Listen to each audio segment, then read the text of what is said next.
Hello viewers, আসসালামু আলাইকুম। কেমন আছেন সবাই? এফএস সফটওয়্যারের পক্ষ থেকে আমি সৈকত হোসেন আছি আপনাদের সাথে। তো আজ নতুন আবারও একটি ভিডিও নিয়ে আপনাদের মাঝে হাজির হলাম। আজ আমরা দেখব অ্যান্ড্রয়েড ফোনের যে কোনো অ্যাপসের নাম এবং আইকন কিভাবে আমরা সহজেই পরিবর্তন করতে পারি একটি সফটওয়্যারের মাধ্যমে। তো চলুন ভিডিওটি শুরু করা যাক।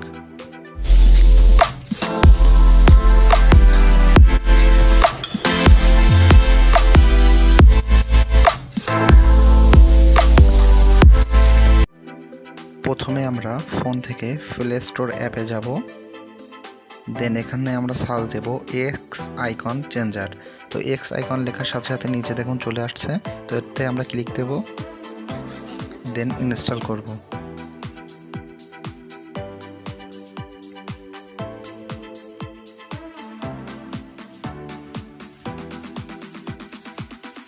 ওকে, ওপেন করব। এখান থেকে আমরা ওপেনে ক্লিক করি।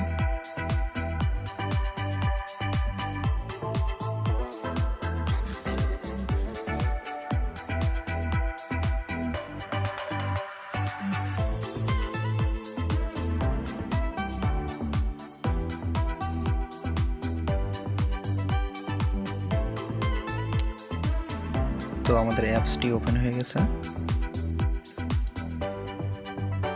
এখানে দেখুন আমাদের যতগুলো অ্যাপস আমাদের ফোনে আছে সবগুলো অ্যাপসই এখান থেকে শো করতেছে। তো এখান থেকে যে কোনো একটি অ্যাপস আমরা চাইলে পরিবর্তন করতে পারি, নাম এবং ছবি। তো আমরা প্রথমে একটি যে কোনো ছবি, আমি সাপোজ ক্যামেরাতে ক্লিক করি। তো এই ক্যামেরার নামটি আমি পরিবর্তন করব প্রথমে। তো আমি এখান থেকে ক্লিক করে ক্যামেরার নামটি পরিবর্তন করে আমি নাম দেব সাপোজ এফএস সফটওয়্যার। ওকে, দেন আমরা এখান থেকে চেঞ্জ আইকনের নিচে লাইব্রেরির পাশে ফটোতে ক্লিক করব।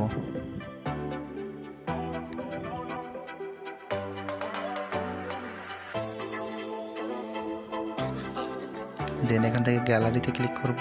দেন এখানে একটি অ্যাড দেখাবে আমাদের, ভিডিও অ্যাড। তো ওতে ক্লিক করার পরে 15 সেকেন্ডের মতো একটি অ্যাড হয়তো আমাদের সামনে শো করবে এখন।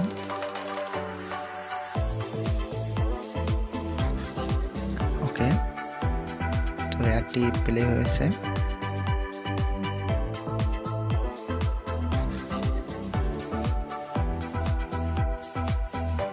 অ্যাডটি শেষ হলে আমরা এটি কেটে দেব। ওকে, দেন আমরা গ্যালারিতে ক্লিক করব। গ্যালারি থেকে যে কোনো আমাদের পছন্দের একটি ছবি সিলেক্ট করব।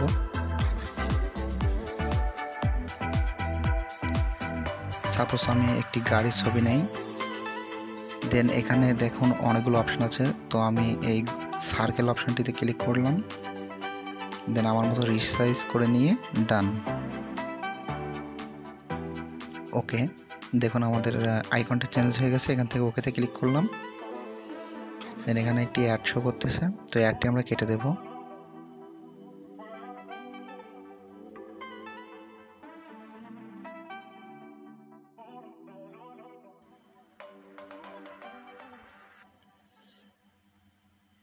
ওকে, দেন এখান থেকে অ্যাড হোম স্ক্রিনে অ্যাড করে দেব। ওকে, সাকসেসফুল হয়ে গেছে আমাদের। ওকে, দেখুন হোম স্ক্রিনে আমাদের অ্যাপটি শো করতেছে। দেন আমরা ক্লিক করে টেস্ট করে দেখি আসলে এটি ক্যামেরার অ্যাপস কিনা।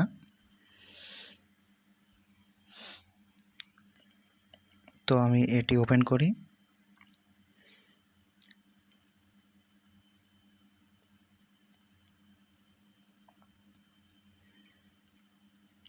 দেখুন ক্যামেরার অ্যাপসটি ওপেন হয়ে গেছে। বুঝতেই পারলেন কিভাবে আমরা একটি অ্যাপসের মাধ্যমে আমাদের ফোনের যে কোনো অ্যাপসের আইকন এবং নাম পরিবর্তন করতে পারলাম।